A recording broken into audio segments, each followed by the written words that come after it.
Rising Concerns Over China's Involvement in South Africa's Harbour Expansion Plans by Satori News. South Africa's ambition to expand its blue economy through the development of new harbors on its coastline has recently taken a controversial turn. China has offered technical aid to fast track these plans, sparking concerns among environmentalists, local communities, and marine conservationists. The proposed harbor developments are expected to stretch across the coastlines of KwaZulu-Natal, the Eastern Cape, and the Northern Cape.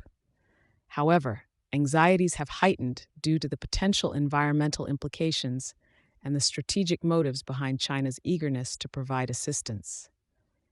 China's chairman of the China Investment Development Cooperation Agency, Luo Zhaohui, has been prompting the acceleration of these projects, which raises eyebrows considering some of the proposed sites are located within significant conservation areas. Particularly noteworthy is the involvement of the areas within or adjacent to the Isimangaliso Wetland Park, South Africa's first World Heritage Site, and major marine protected areas, MPAs, where fishing is heavily regulated or prohibited to allow for the replenishment of threatened marine resources.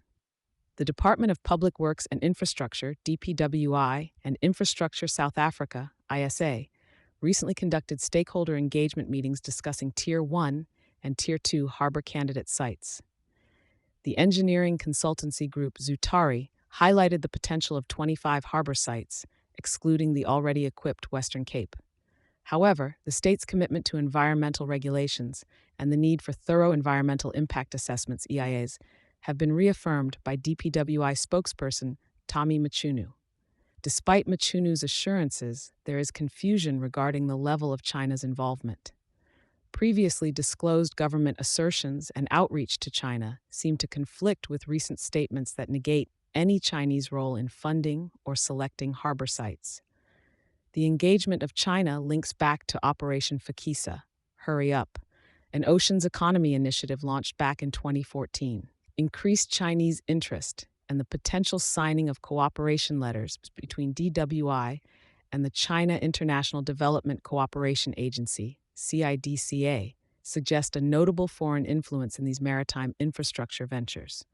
The involvement of Chinese aid has raised questions about the potential impacts on local communities, who are crucial stakeholders in any maritime development. Environmental experts like Dr. Bruce Mann have expressed skepticism about the viability and necessity of new harbors, given the already maximized fishing efforts and environmental constraints along the KZN coast. Additionally, Sinagugu Zukulu, a notable conservation activist, questioned the lack of community consultation and the uncertain benefits for local residents. With China's massive consumption of fish and a history of overexploitation of their marine resources, there are worries that South African marine resources could also be at risk. The expansion plans have evolved from addressing local needs to potentially inviting international interest in South Africa's valuable coastal resources, including minerals. As the world's largest consumer of marine products, China's increasing direct involvement in Africa's maritime and other infrastructures has been met with mixed reactions, framed by some as a strategic positioning that may lead to undue leverage or exploitation of African resources. Given the intricacies and potential drawbacks of these development plans, a careful and consultative approach, ensuring environmental sustainability and local benefits, is paramount. Thank you for choosing Satori News.